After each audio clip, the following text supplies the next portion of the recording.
Welcome to my series where I talk about lessons learned based off the personality, biography, history, and certain traits of billionaires. And in this video, I want to talk about Sara Blakely. Now, she is one of the more surprising, probably one of the most surprising billionaires that I've come across. Not because I'm shocked that she would become a billionaire because she's a woman or anything like that. I'm more surprised because, uh, you tend to have this idea that, oh, billionaires have to be this or that.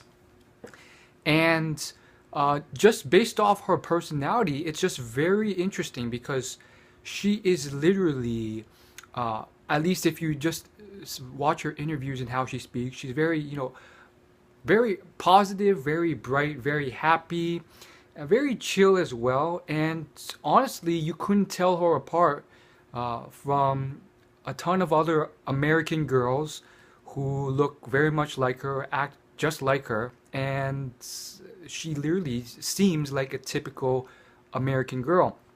And what I find incredible about that is, I guess I tended to have this assumption that, oh, in order to achieve that level of success or wealth, and I say success with quotes, which I'll get to why later, but you tend to assume that, oh, you have to be so focused, you have to be such a master of time management, and therefore you tend to develop personality traits of most billionaires. You tend to assume things like, oh, most billionaires, they tend to be like very focused, or like just like every word they say is like perfect. And I think it's kind of opened up the picture slightly because you kind of see, hey, you don't need to be perfect.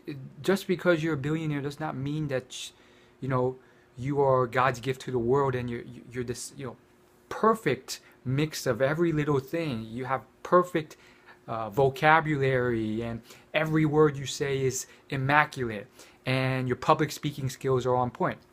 In fact, Sara Blakely was actually on Richard Branson's show, The Rebel Billionaire. It's kind of like a reality TV show for business, and this used to air like over 10 years ago, and it's quite interesting because it's pretty modern. I saw an episode, and honestly, I saw her giving a pretty big, long speech and pitching during that TV show, and it's very interesting. I don't think she was a billionaire by that time. She was still getting guidance from Richard Branson, but it was clear that she was not the best public speaker.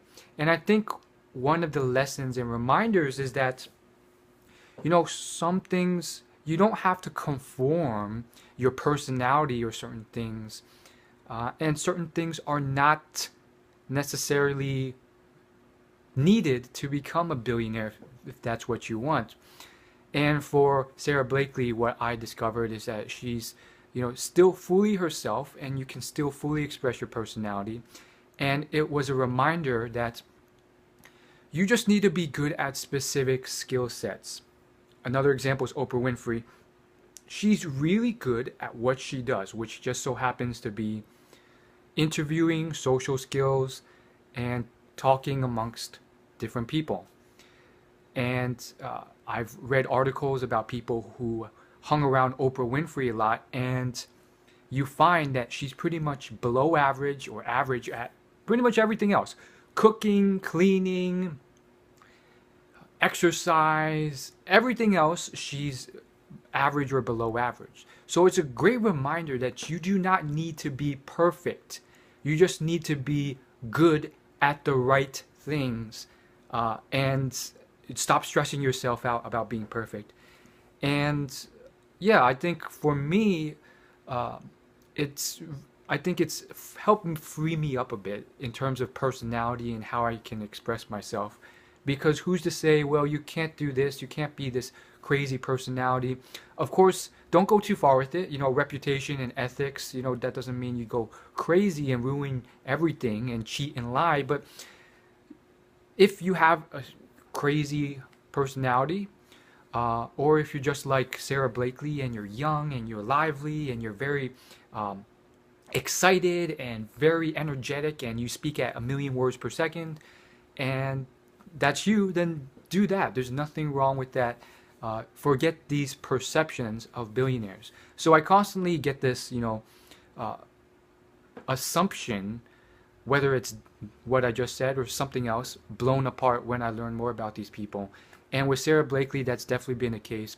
As far as why I said success earlier in quotes, if you don't know already, most of my content has an underlying tone of the fact that, success doesn't necessarily mean billion-dollar status.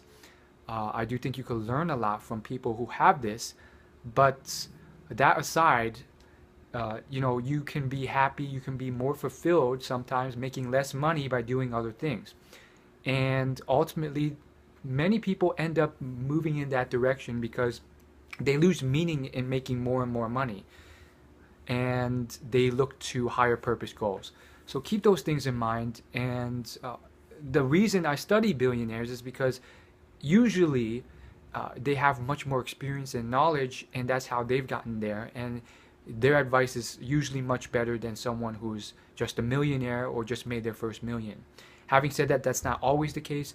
There are certain elements of economics at scale in play, which pretty much means that, certain industries like the tech industry, just because of the nature of the industry, you just tend to make a lot more money. Doesn't mean make you better than, a businessman in the garbage collecting industry. In fact, there is a billionaire who made his money in the garbage collecting industry. So thanks for watching, and I'll see you in the next video. Peace.